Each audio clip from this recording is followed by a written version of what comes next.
باللہ من الشیطان الرجیم بسم اللہ الرحمن الرحیم خواتین و حضرات السلام علیکم ورحمۃ اللہ وبرکاتہ و مغفرتہ۔ پروگرام احکام شریعت اور فقہ حنفی سے متعلقہ مسائل کے ساتھ ایک دفعہ پھر آپ کی خدمت میں حاضر ہیں۔ کچھ آفر کویسچنز ہیں وہ لیتے ہیں۔ ایک بھائی نے کہا کہ میں مسلمان ہوں اور لیزر کٹنگ مشین سے میں لوہا، لکڑی، اسٹیل شیٹ وغیرہ اس کی کٹنگ کا کام کرتا ہوں، تو دیگر چیزوں کے ڈیزائن بنانے کے ساتھ ساتھ بسا اوقات ہمارے پاس جو غیر اللہ کے مطلب جن کو معبود سمجھا جاتا ہے، بت کہہ لیجئے، وہ بھی ہمارے پاس کام آتا ہے کہ اس کی کٹنگ وغیرہ کر کے اس شکل میں اس کو بدل دیا جائے۔ اس کام میں کوئی خامی ہے یا نہیں؟ دیکھیں، یقینی سی بات ہے، خامی تو ہے کہ جو چیز شرک کے لیے استعمال ہوگی، اللہ تبارک و تعالیٰ کے ساتھ کسی کو شریک ٹھہرایا جائے گا اس کام میں تعاون کرنا، جبکہ اس کا کوئی اور یوز ہے ہی نہیں، تو یقیناً اس میں احتیاط درکار ہے۔ لیکن اب صورتحال یہ ہوتی ہے، تو ایک بات تو یہ ہے کہ نہیں کرنا چاہیے، دوسرا یہ ہے کہ لیکن چونکہ ہم حالات کے تناظر کو اچھی طرح جانتے ہیں، حالات کے تناظر میں بات کرتے ہیں، اور ایک مفتی کا کام یہی ہوتا ہے کہ وہ اپنے زمانے کے بلکہ دوسرے مقامات کے عرف پر بھی مطلع ہو، تاکہ شرعی حکم بیان کرتے ہوئے ایسی کوئی چیز بیان نہ کر دے کہ لوگوں کے لیے عرصہ حیات تنگ ہو جائے، ان کی زندگیاں خطرے میں پڑ جائیں، ان کے اموال، ان کی جانیں، ان کی عزت خطرے میں پڑ جائیں۔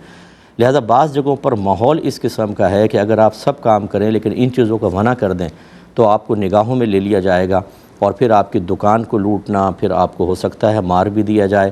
اگر اس قسم کی صورتحال ہے کہ فی الحال نہیں تو فیوچر میں سخت نقصان کا اندیشہ ہو، تو اس میں دو چیزیں ہوتی ہیں۔ ایک تو یہ کہ بہتر میرا مشورہ یہ ہوگا کہ آپ کسی غیر مسلم کو خاص اس کام کے لیے نوکر رکھ لیں، اور وہ کام آئے تو وہی اس کام کو کرے گا، اس کا آرڈر وہی پورا کرے گا، اس کا نفع وغیرہ وہی لے گا۔ جو آپ کا اصل وہاں پہ خرچہ ہوگا جیسے بجلی وغیرہ کا، وہ آپ رکھ لیں، جتنا پروفٹ وغیرہ ہو وہی اس کو سیلری کی مد میں دے دیا جائے، تاکہ چلے کام بھی ہو جائے گا آپ کے اوپر۔ یہ کیونکہ ایک آدمی بعض اوقات ایک کام لے کر آتا ہے، اس کے ساتھ 3 جائز کام بھی ہوتے ہیں، یہ ناجائز یہ جائز۔ اگر ناجائز کو منع کریں تو 3 جائز کام بھی وہ کہیں اور سے کرائے گا، تو کاروباری نقصان بھی ہو سکتا ہے۔ لیکن کاروباری نقصان کی بات میں نہیں کر رہا ہوں، یہاں پر پیش نظر ہے جان، عزت، مال وغیرہ کا، اور آگے چل کے بہت بڑے نقصانات کا، تو اس لیے بہتر یہ ہے کہ پھر ایسا آدمی رکھ لیا جائے اور وہ کر لے۔ دوسری صورت یہ ہے کہ کوئی ایسا آدمی جب تک نہیں ملتا تب تک دل میں کراہت رکھ کے اور اپنے آپ کو ایک بڑے ضرر سے بچانے کی نیت سے اور کسی برائی میں تعاون نہ ہو کہ یہ کون سی یہ چیز کہاں کو استعمال کرے گا، میرا ہیڈک نہیں ہے، میں بس اپنی جان بچانے کے لیے یا اپنے عزت و مال، آبرو وغیرہ کی حفاظت کی خاطر بڑے نقصان سے بچنے کے لیے ایسا کر رہا ہوں، تو اللہ کی رحمت سے امید ہے کہ اللہ تعالیٰ درگزر فرما لے گا۔ کہ ہمارا یہ مشہور فقہی ضابطہ ہے کہ جب 2 ایسی چیزیں آپ کے سامنے آ جائیں جو دونوں باعث ضرر ہوں، لیکن ان میں سے کسی ایک کا اختیار کرنا لازم ہو جائے، تو پھر چھوٹے ضرر والی چیز کو اختیار کرنا چاہیے۔ اس میں چھوٹا ضرر فی الحال یہی ہے، جان، مال، عزت و آبرو کو شریعت نے بڑا ضرر رکھا ہے، اگر اس پہ نقصان ہو تو یہ بڑا ضرر ہے، اس لیے پھر آپ خود بھی ایسا کر سکتے ہیں، لیکن میرا مشورہ ہی ہوگا کسی غیر مسلم کو رکھ کر یہ کام کروایا جائے۔ ایک شخص نے کہا کہ میری سسٹر ان لا تھی سالی، تو اس نے مجھ سے کہا کہ تمہاری بیوی یعنی میری بہن چاند سے زیادہ حسین ہے، تو بہنوئی صاحب نے کہا کہ اگر ایسا ہے تو اسے 3 طلاق۔ بیوی بھی وہاں موجود تھی، اب کیا حکم شرع ہوگا؟ اب وہ کہتے ہیں کہ جی چاند تو بہت زیادہ حسین ہوتا ہے، تو اس وجہ سے کہا کہ اگر ایسا ہوتا تو چلے میری بیوی کو 3 طلاق۔ دیکھیں، مسئلہ یہ ہے کہ چاند تو حسین ہے ہی نہیں، یہ تو اندھیرے میں ڈوبا ہوا ایک سیارہ ہے، سورج کی روشنی اس پہ پڑتی ہے تو پھر اس پہ نور پیدا ہوتا ہے، اس کی مٹی ایسی ہے کہ سورج کی روشنی پڑتی ہے تو وہ چمکتی ہے اور اس کا ایک نور نظر آتا ہے، ورنہ اگر سورج کی روشنی نہ پڑے تو چاند اندھیرا ہے بالکل۔ اسی لیے جب روشنی کم ہوتی جاتی ہے یا زاویہ بدلتا ہے تو چاند چھوٹا ہوتا جاتا ہے۔ کیوں چھوٹا ہوتا ہے؟ باقی سارا اندھیرے میں کیوں چلا جاتا ہے؟ ایک چھوٹا سا حصہ کیوں چمک رہا ہوتا ہے؟ وہ اس لیے کہ سورج کی روشنی وہاں پر پہنچتی ہے، تو چاند میں تو کوئی حسن نہیں ہے۔ اگر اس لڑکی نے کہا کہ میری بہن چاند سے زیادہ حسین ہے، تو میرے خیال میں یہ بات کوئی بیجا نہیں تھی، اور اس نے یہ کہہ دیا کہ اگر چاند سے زیادہ حسین ہے 3 طلاقیں، تو ہمارے نزدیک یہ تینوں طلاقیں ہو گئیں، کیونکہ حقیقت پر بھی پرکھا جائے تب بھی ایسا ہے، اور حقیقتاً اکثر ایسی ہوتا ہے کہ یہ حقیقت کو پیش نظر رکھ کر نہیں کہتے، محاورتاً کہا جاتا ہے، اس صورت میں بھی بہرحال تینوں طلاقیں فوراً واقع ہو گئیں۔ اب مجھے یہ سمجھ میں نہیں آتا کہ بات تو چل رہی تھی چاند کی، بیوی کی، اس کے حسن کی، یہ طلاق بیچ میں کہاں سے آ گئی؟ ہمارے لوگوں کو بھی شوق ہے بہت زیادہ اپنے آپ کو خطرے میں ڈالنے کا، خواہ اس طرح کی بات کرنے کا کہ اگر ایک ماحول گھر میں اچھا بنا ہو تو ضرور اس ماحول کو کسی خطرناک صورتحال میں تبدیل کرنا، اپنے آپ کو صدمے میں، پریشانیوں میں، ڈپریشن میں مبتلا کرنا۔ اب بھرا چلتا ہوا گھر تباہ کر دیا ایک صاحب نے اپنی جہالت کی بنا پر، اب روتے رہیں سر پکڑ کر، اور اب بھاگتے رہیں گے جی اس کا کوئی جواز کا فتویٰ دے دیں، مفتی صاحب کا تو قول اچھا نہیں لگے گا کیونکہ خلاف جا رہا ہے، اب کسی سے بھی لے کر اور بس گھر بس جائے۔ تو آپ نے کیا کیوں تھا ایسا؟ تو اس لیے میں اب تمام دیکھنے والوں سے گزارش کرتا ہوں، خدا را اس طرح کے شرعی معاملات میں اپنی ننھی سی عقل کو استعمال کر کے تجربات نہ کریں کہ پہلے کر لیا، اب یہ بھی نہیں پتہ کہ صحیح ہے کہ نہیں، اب جا کے مسئلہ معلوم کر رہے ہیں، تو یہ خطرناک ہوتا ہے۔ بعض وقت ساری زندگی ہاتھ ملتے رہ جائیں گے، کچھ بھی ہاتھ میں نہیں رہے گا، نعمت الہی ضائع ہو جاتی ہے۔ اللہ تعالیٰ سمجھ کی توفیق عطا فرمائے۔ یہ کہتے ہیں کہ کسی نے مذاق میں یوں کہا کہ میں عمرے پر گیا تو کعبۃ اللہ کے اتنے چکر لگاؤں گا کہ کعبے کو بھی چکر آ جائے گا۔ وہ سارے ہنس پڑے، کیا حکم شرع ہوگا؟ دیکھیں، نظر فقہا میں یہ کلمہ کفر ہے، کیونکہ اس میں کعبۃ اللہ کی توہین اور تحقیر کا سا پہلو ہے۔ اگر آپ یہی جملہ اپنے والد صاحب کے بارے میں کہیں کہ میں گھر میں اتنے چکر لگاؤں گا میرے ابا بھی چکرا جائیں گے، تو سننے والا کہے گا یہ اچھی بات نہیں، والد صاحب کے لیے ایسے جملے استعمال کرنا، اور کعبے کی بہت بڑی عظمت ہے۔ میں یہ نہیں کہہ رہا ہوں کہ معاذ اللہ مرتد ہو گیا۔ جب فقہا یہ کہتے ہیں، فقہا کا قول آ جائے گا، یاد رکھیں جب لفظ فقہا آ جائے گا کہ انہوں نے اس کو کفر قرار دیا یا ان کی نظر میں کفر ہو سکتا ہے، تو اس کا مطلب ہوتا ہے آدمی مرتد نہیں ہوتا، لیکن احتیاطاً تجدید ایمان، تجدید نکاح کا حکم ہوتا ہے۔ اس کے سابقہ اعمال برباد نہیں ہوتے، اس کا نکاح نہیں ٹوٹتا، لیکن احتیاطاً کہتے ہیں کہ تجدید ایمان، تجدید نکاح کریں۔ آج کعبۃ اللہ کا اتنا مذاق اڑایا ہے، کبھی بھی شیطان آپ کو نیچے نہیں رہنے دے گا، اس سے آگے مذاق کی طرف لائے گا، پھر آپ اللہ کا مذاق اڑائیں گے، یا معاذ اللہ غیر ارادی طور پر نبی کریم صلی اللہ علیہ وسلم کے بارے میں بھی آپ کے زبان سے جملے نکلوا دے گا، اور پھر بعد میں آپ بہت زیادہ پچھتائیں گے، اور خدا نخواستہ ارتداد بھی ہو سکتا ہے کہ آدمی دار اسلام سے حقیقتاً خارج ہو جائے، سابقہ زندگی کے تمام اعمال برباد ہو جائیں۔ اس لیے خدا را ایسا نہ کریں۔ جس بھائی نے یہ کہا اور جتنے اس مذاق پر ہنسے، ان سب کے اوپر تجدید ایمان اور تجدید نکاح کرنا لازم ہے۔ ایک بھائی نے پوچھا کہ یہ پڑوسی ملک سے کویسچن تھا کہ ہمارے یہاں ایسا ہوتا ہے کہ جب دولہا گھوڑے پہ بیٹھ کر بارات جا رہی ہوتی ہے تو راستے میں آنے والی کسی بھی مسجد میں گھوڑا روک دیتے ہیں، بارات رک گئی، دولہا صاحب کو اتارا جاتا ہے، وہ پہلے مسجد میں 2 رکعت نفل ادا کرتے ہیں اور پھر آگے روانہ ہوتے ہیں۔ یہ کہتے ہیں جب وہ نفل ادا کرتے ہیں تو صحرا بھی بندھا ہوتا ہے، پھول بھی ان کے گلے میں ڈلے ہوتے ہیں، اتنے زیادہ ہوتے ہیں کہ صحیح طریقے سے سجدہ بھی ممکن نہیں ہوتا، اور وضو بھی ہے دولہا میاں کا کہ نہیں یہ بھی پتہ نہیں ہوتا، اور وہ ویسے عام دنوں میں فرض پڑتا نہیں ہے، لیکن یہ 2 نفل کی ادائیگی ضرور کی کرتے ہیں۔ کیا حکم شرع ہوگا؟ دیکھیں، اگر باقی تمام قباحتیں نہ ہوتیں تو اگر بارات جا رہی ہے اور وہ اتر کر دولہا باوضو ہوتا اور 2 رکعت نماز پڑھتا تو اس کو کوئی بھی غلط نہیں کہہ سکتا تھا۔ یہ جو شادی بیاہ کی رسومات ہوتی ہیں، ان کو یہ نہیں دیکھتے کہ کیا نبی کریم صلی اللہ علیہ وسلم نے ایسا کیا یا اس کا حکم دیا۔ یہ ہمارے دنیاوی معاملات ہوتے ہیں، عرف ہوتے ہیں، رسوم ہیں، رواج ہیں، اور قرآن و حدیث سے براہ راست ٹکرا بھی نہیں رہے۔ نماز پڑھنا باعث برکت ہے، ایک اچھا کام کرنے جا رہے ہیں، پڑھ لی، کوئی حرج نہیں ہے، تو فی نفسی ہی تو یہ ٹھیک ہے۔ لیکن اب جو اس میں قباحتیں ہیں کہ خدا نخواستہ اگر دولہا کا وضو نہیں ہے اور بغیر وضو جا کے اس نے نماز پڑھ دی، اور یہ اگر اس کے دل میں ارادہ ہے کہ نماز کے لیے کوئی وضو ضروری نہیں ہے، میں ایسے بھی پڑھ سکتا ہوں، نماز ٹھیک ہو جائے گی، تو ہو سکتا ہے کہ وہ دائرہ اسلام سے خارج ہو جائے، کیونکہ فقہا نے اس کو کفر لکھا ہے۔ دوسری بات یہ ہے کہ سجدے کے لیے ضروری ہے کہ پیشانی کم از کم زمین پر لگے، اور اگر نرم جگہ ہے تو زمین کی سختی بھی تھوڑی سی محسوس ہو۔ اب اتنا جب گلے پورا صحرا بھی ڈلا ہوا ہے، گلے میں پھولوں کے ہار بھی ہیں، تو بیچارہ کیسے صحیح طور پہ سجدہ کرے گا؟ تو پھر یہ کہ رسم کی ایک ناقص ادائیگی تو ہے، لیکن حقیقتاً جس مقصد کے لیے نماز پڑھی جا رہی تھی کہ حصول برکت ہو جائے، اللہ راضی ہو، رحمتوں کا نزول ہو، ان میں سے کوئی مقصد پورا نہیں ہوگا۔ اور جب اس نے نیت کر کے سجدہ کرنا چاہا اور سجدہ ہی صحیح نہیں کیا، تو جیسے اس نے نفل شروع کی، نماز اس پر واجب ہو گئی اور اسی طرح ادا نہیں ہوئی، تو یہ گناہگار بھی ہوگا اور واجب الاعادہ ہے کہ آئندہ زندگی میں اس کو پڑھنا ہوگا۔ لہٰذا خلاصہ کلام یہ ہے کہ رسم تو ٹھیک ہے، لیکن باقی جو خرابیاں ہیں ان کو ختم کرنا لازم ہے، ورنہ اس سے بہتر یہ ہے کہ پھر پڑھے ہی نہیں، گھر سے پڑھ لے تیار ہونے سے پہلے، اور سیدھا پھر جا کر شادی کر لے۔ کوئی نفل پڑھنا فرض یا واجب نہیں تھا۔ دیگر جو آخری بات ہے کہ اگر فرائض چھوڑتا ہے تو اس کو فکر کرنی چاہیے، لوگوں کو فکر کرنی چاہیے کہ یہ نوافل آپ اللہ کی رضا کے لیے پڑھ رہے ہوں گے، رحمت نازل ہونے کے لیے، نفل سے کہیں زیادہ فرائض باعث سے نزول رحمت ہوتے ہیں، اور ان کے ترک پر گناہ بھی ہے، اس کے ترک پہ گناہ نہیں ہے۔ تو جس کے ترک پہ گناہ اس کو چھوڑا ہوا ہے، جس کے ترک پہ گناہ نہیں اس رسم کو ادا کر رہے ہیں، یہ بھی ہمارے باطنی مرض کی ایک علامت ہے۔ اللہ سمجھ عطا فرمائے۔ ایک کالر ہمارے ساتھ ہیں، پہلے کال لیں گے۔ السلام علیکم۔ وعلیکم السلام۔ جی بھائی جان، جی فرمائیے۔ مفتی صاحب، میں نے پوچھنا تھا جو عورت تو مخصوص ایام ہوتے ہیں ان میں جو نمازیں قضا ہو جاتی ہیں، ان کا کیا طریقہ کار ہے بعد میں ادا کرنے کا؟ ٹھیک ہے، اور بس یہی سوال ہے۔ ٹھیک ہے میں سر، ایک اور کالر ہیں۔ السلام علیکم۔ لیکن انٹرسٹ نہیں ہے، دوبارہ بولیں بھائی جان۔ بھائی جان اور اگر کسی نے ایک منٹ بریک لگائیے۔ اب آپ آن ایئر ہیں نا، آپ اب دوبارہ سوال دہرائیے گا ذرا۔ جی میں یہ کہہ رہا ہوں کہ اگر بینک سے اگر کریڈٹ کارڈ سے ہم نے لون لیا ہے انٹرسٹ فری لون، لیکن پروسیسنگ فی بینک لگا رہا ہے، تو کیا ایسا لون لینا جائز ہے؟ اور اگر لیٹ سے جائز نہیں ہے تو اگر کسی نے نادانی میں لے لیا ہے تو اس پہ کیا حکم ہوگا؟ ٹھیک ہے، اور میں عرض کرتا ہوں ایک اور کالر ہیں۔ السلام علیکم۔ میں بتاتا ہوں، عرض کرتا ہوں، ایک بہن نے یہ بھائی نے فرمایا کہ خواتین کے جو ایام میں نمازیں قضا ہوتی ہیں بعد میں ادائیگی کا کیا طریقہ ہے؟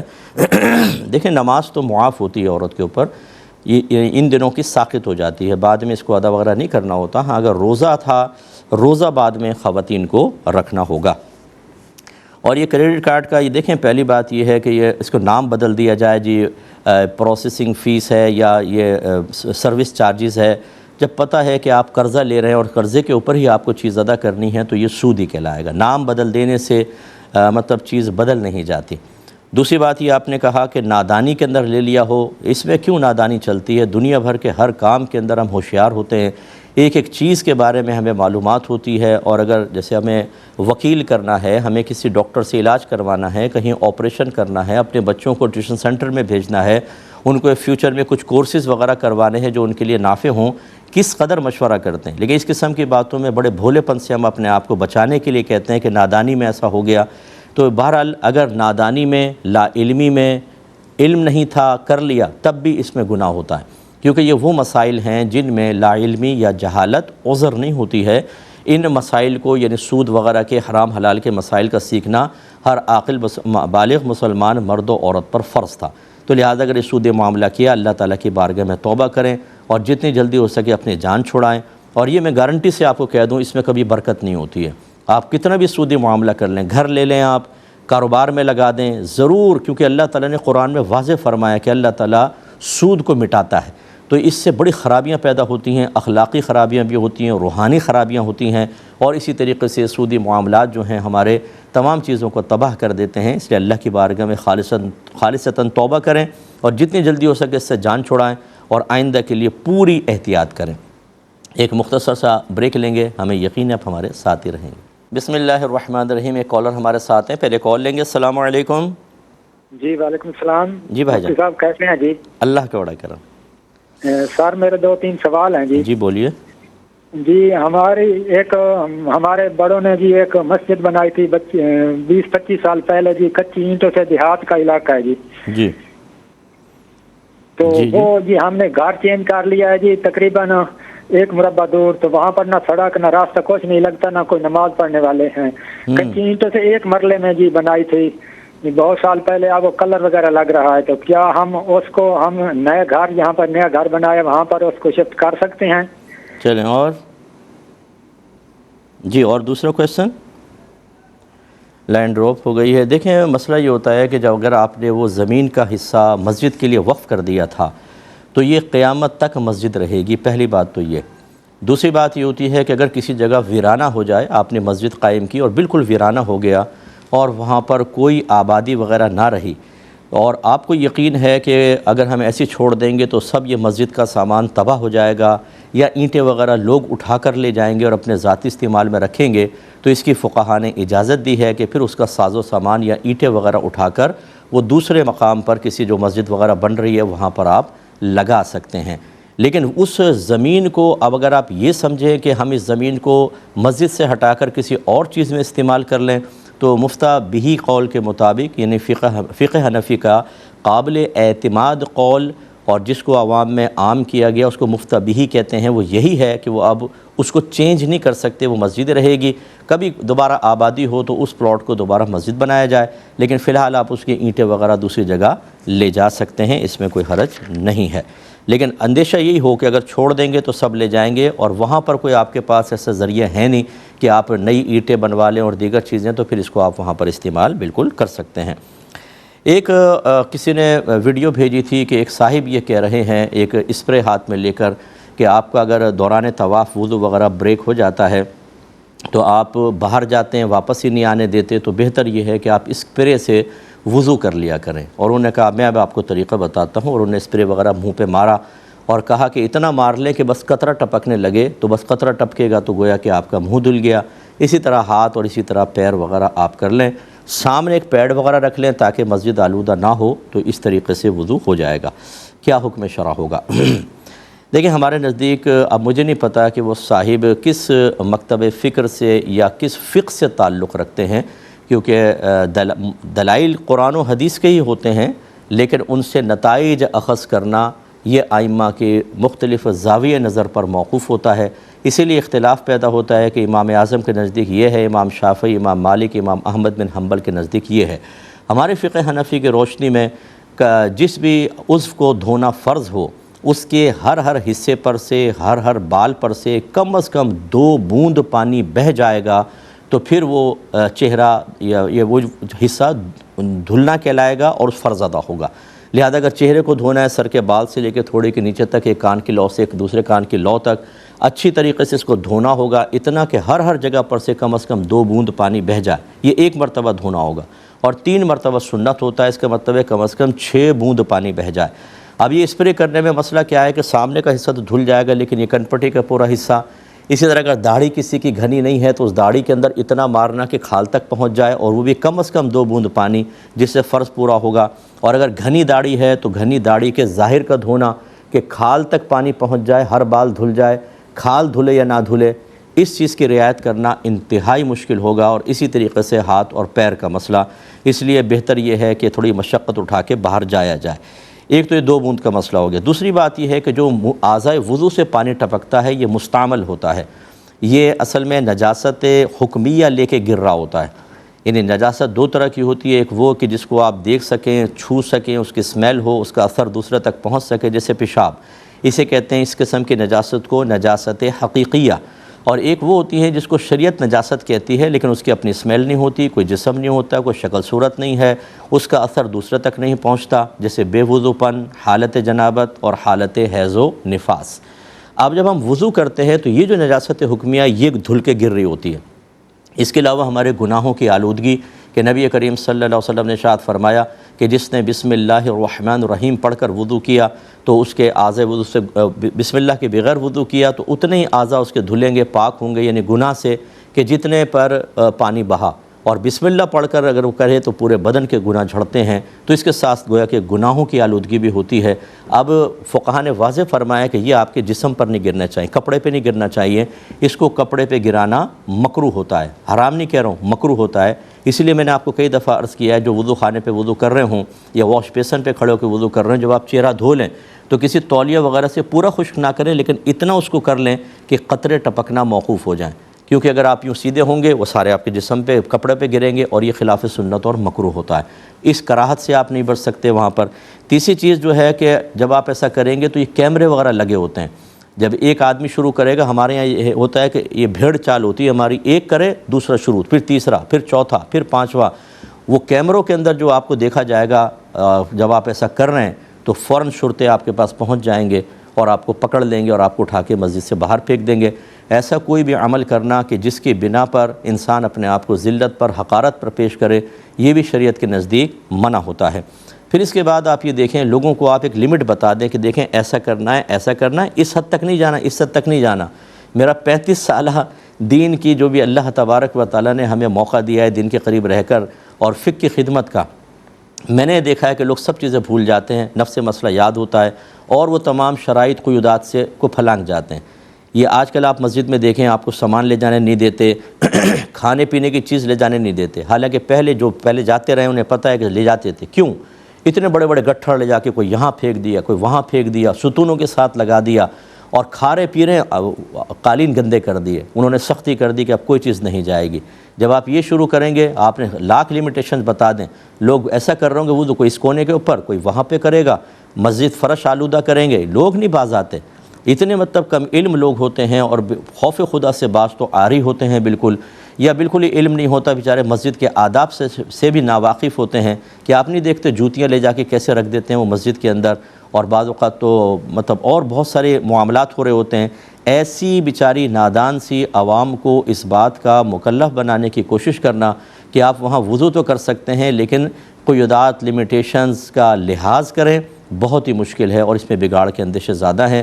اور فقہ ہمارا یہی کہتا ہے، ہمارا مذہب یہ کہتا ہے کہ جیسے کہ اصل چیز حرام ہے، اس کے دوائی اس کی طرف لے جانے والی چیزوں کو بھی شریعت منع کر دیتی ہے. زنا حرام ہے، اس لیے عورت کو دیکھنا، اس کو چھونا، اس کے ساتھ تنہائی اختیار کرنا، یہ سب بھی منع کر دیا. حالانکہ یہ زنا نہیں تھے، لیکن یہ دواعی الی الزنا ہے.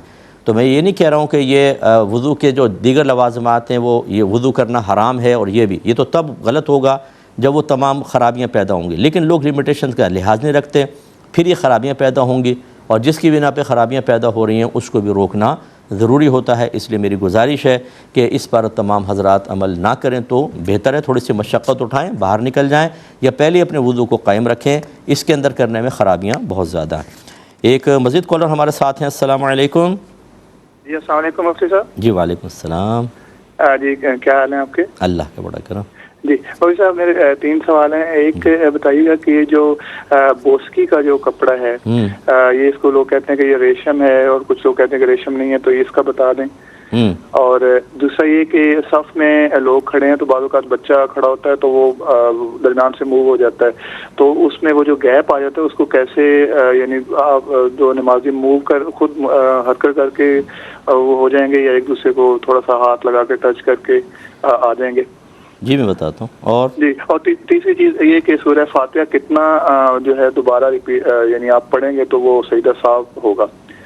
صحیح، ٹھیک ہے. اور ایک چیز اور بتائیے گا کہ میرا نماز پڑھ رہا تھا جماعت کے ساتھ، تو جب قیام میں مولانا صاحب گئے تو رب اغفر لی نکل گیا، تو وہ نماز ہوگی یا نہیں؟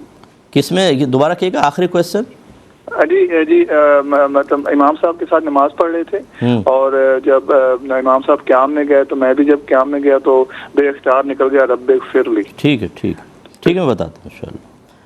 بھائی کے کویسچنز ہی لے لیتے ہیں. دیکھیں یہ جو نبی کریم صلی اللہ علیہ وسلم نے ایک دفعہ منبر اقدس پر تشریف فرما ہو کر ایک ہاتھ میں ریشم اور دوسرے ہاتھ میں سونا لیا، اور ارشاد فرمایا کہ یہ دونوں چیزیں میری امت کے مردوں پر حرام ہیں، دنیا میں حرام ہے. یہ ارشاد فرمایا دنیا کے الفاظ ہے، کیونکہ جنت میں ہمیں یہ سب چیزیں ملیں گی اور وہاں بالکل جائز ہوں گے. تو اس سے مراد خالص ریشم ہے. لہٰذا جو بوسکی وغیرہ کے کپڑے ہوتے ہیں دیگر، اس میں ریشم کی آمیزش تو ہو سکتی ہے لیکن خالص ریشم نہیں ہوتے یہ، تو اس لیے اس کو پہن سکتے ہیں. ہاں اگر کسی ذریعے سے آپ کو کنفرم ہو جائے کہ خالصتاً ریشم کا کپڑا ہے تو مرد کو اس سے اجتناب واجب ہوگا. لیکن عمومی طور پہ جو کپڑے بن کر آتے ہیں، چاہے جاپان سے آئیں، کہیں سے بھی آئیں، چاہے اس کو ریشم کا کہیں کہ یہ ریشمی کپڑے ہیں، لیکن اس میں خالصتاً ریشم ملا ہوا نہیں ہوتا، یعنی خالص ریشم نہیں ہوتا، تھوڑی بہت ملاوٹ ہوتی ہے، اور تھوڑی بہت ملاوٹ والے کو پہنا جا سکتا ہے. صف میں اگر بچہ موجود ہے، اس میں ایک تھوڑی سی بات عرض کر دوں کہ دیکھیں بچے 2 طرح کے ہوتے ہیں، ایک ناسمجھ بچہ کہلاتا ہے اور ایک سمجھدار بچہ کہلاتا ہے. ناسمجھ بچہ وہ ہے جو 7 سال سے کم عمر کا ہو، اور سمجھدار بچہ شریعت میں وہ کہلاتا ہے جو 7 سال کا ہو کر 8ویں سال میں لگ گیا ہو. جو ناسمجھ بچہ ہے یہ نیت کا اہل نہیں ہوتا، یعنی یہ نیت اگر کرے گا بھی تو اس کی نیت کا شریعت اعتبار نہیں کرتی.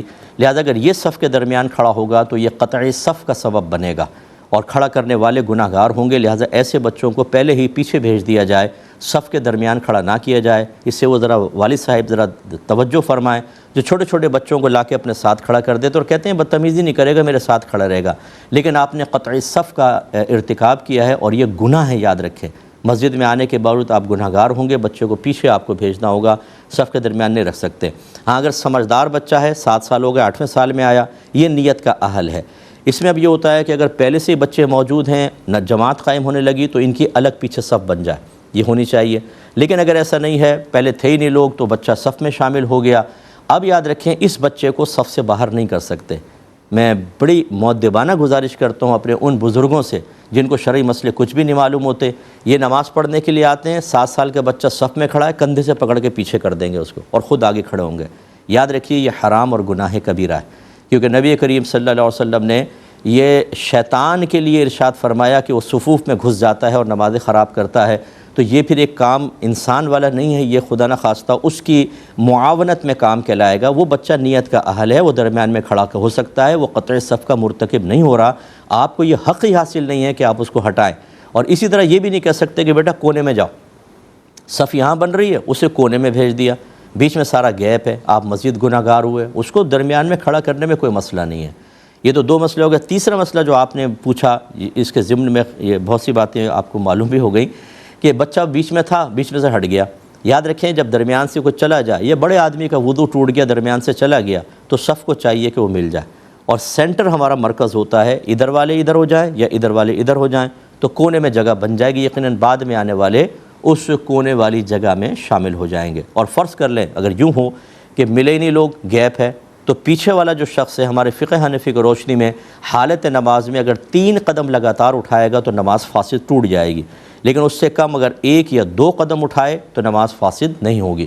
تو لہٰذا حالت نماز میں ہی 1 قدم اور 2 قدم، آرام سے 2 قدم میں آپ اگلی صف میں آ سکتے ہیں، آ کے اس گیپ کو پورا کریں۔ یہ اس صورت میں جب لوگ ملے نہیں، حالانکہ ان کے لیے ضروری تھا کہ وہ مل جاتے، لیکن بہرحال آپ گیپ پورا کریں، پھر پیچھے آپ کا کوئی گیپ جو آپ کا پڑا ہوا گیپ بنا ہے وہ کوئی اور پورا کرے گا۔ یہ طریقہ کار ہوتا ہے۔ ایک مختصر سا بریک لیں گے، ہمیں یقین ہے آپ ہمارے ساتھ ہی رہیں گے۔ بسم اللہ الرحمن الرحیم۔ بھائی نے کویسچن کیا تھا کہ کہا جاتا ہے کہ اگر ایک رکعت میں یعنی فرض کی پہلی 2 اور وتر یا نوافل وغیرہ کی ہر رکعت میں 2 مرتبہ اگر الحمد شریف پڑھی جائے تو سجدہ سہو واجب ہو جاتا ہے۔ یہ پوچھ رہے ہیں کہ الحمد کی کتنی مقدار دوبارہ پڑھ لی جائے تو سجدہ سہو ہوگا۔ دیکھیں لکھا تو یہی ہے کہ پوری اگر الحمد کو 2 مرتبہ پڑھ لیا جائے یعنی سورت سے پہلے تو سجدہ سہو لازم ہوتا ہے۔ فرض کی تیسری چوتھی کا یہ حکم نہیں ہے، اس سے پہلے کا ہے، یعنی جو فرض کی پہلی 2 اور اسی طرح وتر کی تمام رکعتوں میں نوافل اور سنن وغیرہ کے اندر ایک رکعت میں ایک ہی بار الحمد ہوگی، اگر سورت سے پہلے ایک بار ہوگی۔ ہاں یہ ہو سکتا ہے کہ اگر کسی نے ایسا کیا کہ الحمد پڑھی پھر سورت پھر الحمد پڑھ دی تو پھر سجدہ سہو نہیں ہے، لیکن سورت سے پہلے اگر 2 مرتبہ پوری الحمد پڑھیں گے تو سجدہ سہو لازم ہوگا۔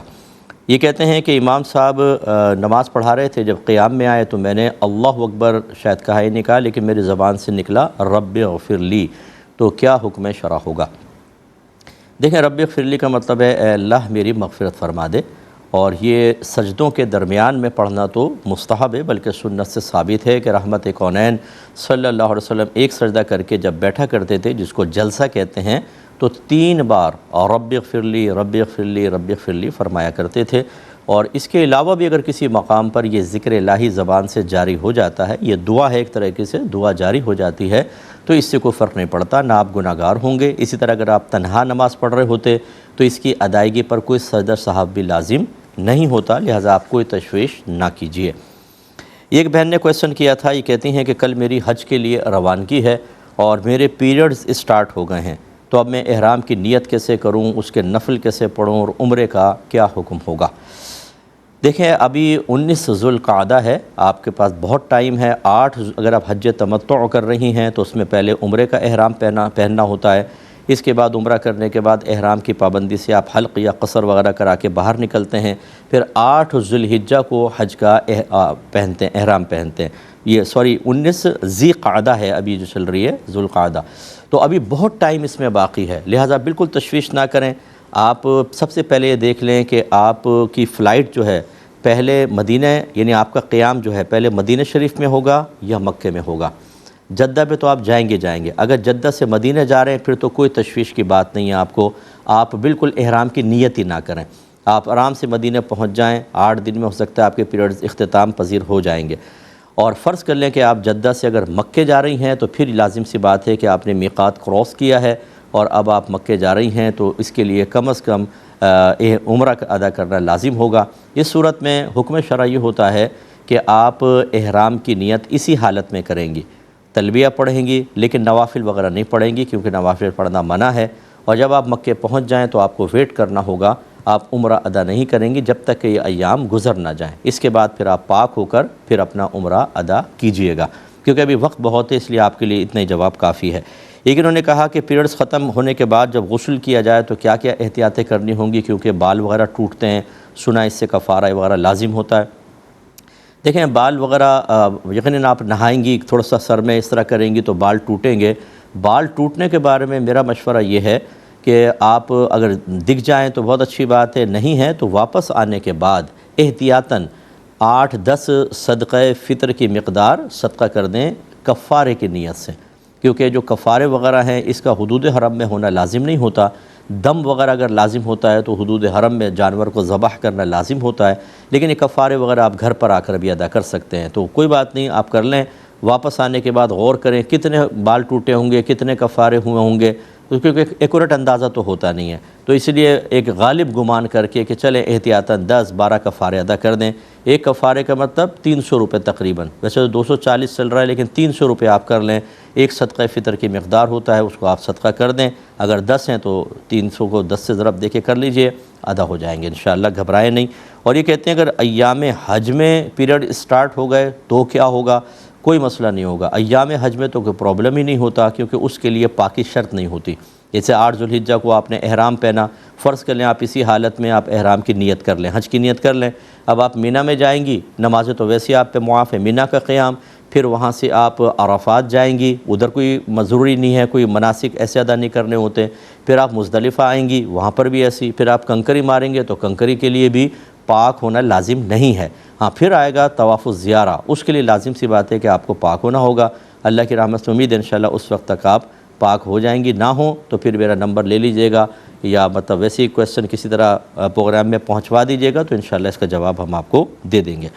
ایک بھائی نے کہا کہ لوگ کئی بار حج کر لیتے ہیں، حالانکہ فرض تو ایک ہی ہے، اگر یہی پیسہ وہ کسی نیک کام میں خرچ کریں تو کیا بہتر نہ ہوگا؟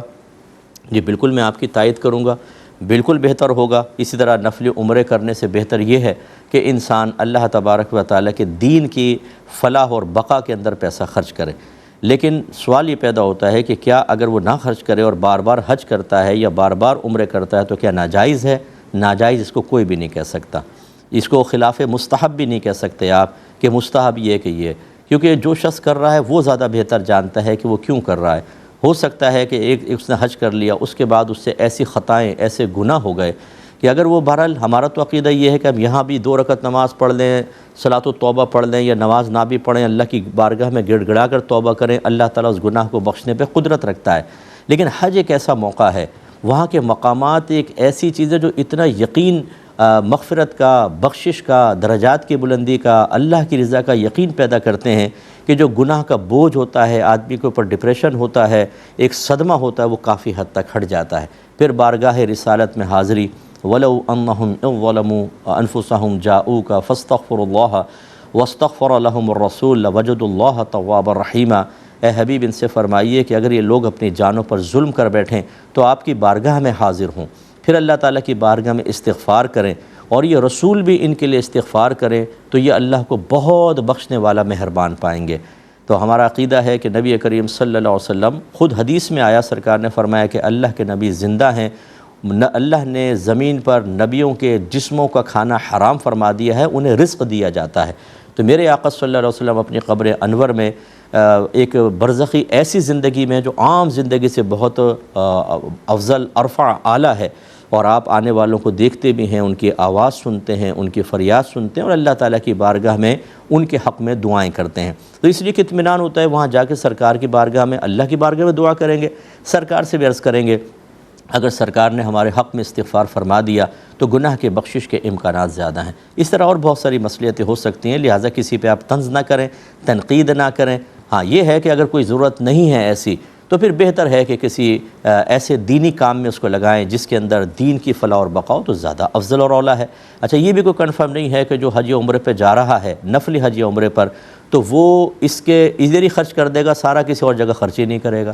ایسے بھی لوگ ہیں کہ وہاں پہ بھی جاتے ہیں اور جگہوں پہ بھی خرچ کرتے ہیں۔ تو لہٰذا بہرحال اتنا ضرور ہے کہ اگر آپ کے پاس اور نہیں ہے اور آپ نفلی حج پہ خرچ کرنا چاہتے ہیں اور ایک طرف دین کے کام کے لیے پیسہ لگ سکتا ہو تو ہمارا مشورہ یہ ہوگا کہ نفلی حج سے بہتر یہ ہے کہ آپ دین کے تقویت کے لیے اپنے پیسے کو استعمال کریں، کہ وہ آپ کے لیے ثواب جاریہ نہیں ہے لیکن یہ آپ کے لیے بہت بڑا ثواب جاریہ بن سکتا ہے، بشرطے کہ ثواب جاریہ کے مقام پہ لگایا ہو تو بن سکتا ہے، یہ افضل اور اولیٰ ہوگا۔ باقی پوری تفصیل میں نے عرض کر دی ہے۔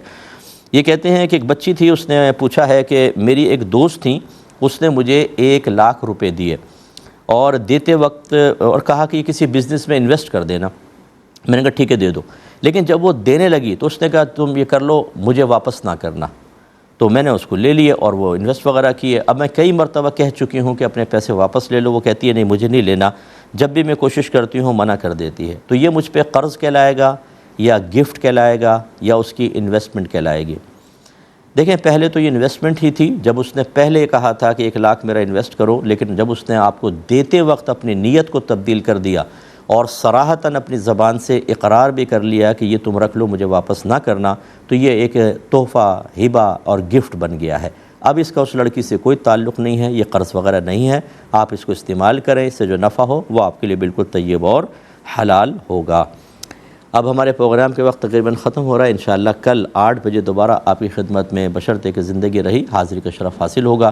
آپ ہمارے لیے دعا کریں، ہم آپ کے لیے دعا گو ہیں کہ اللہ تبارک و تعالیٰ آپ کو درجات کی بلندی عطا فرمائے اور اپنی اور اپنے بچوں کی اخروی جو مستقبل ہے اس کی بھی فکر کی توفیق عطا فرمائے اور سنجیدہ فکر کی توفیق دے۔ آمین۔ وآخر دعوانا ان الحمدللہ رب العالمین۔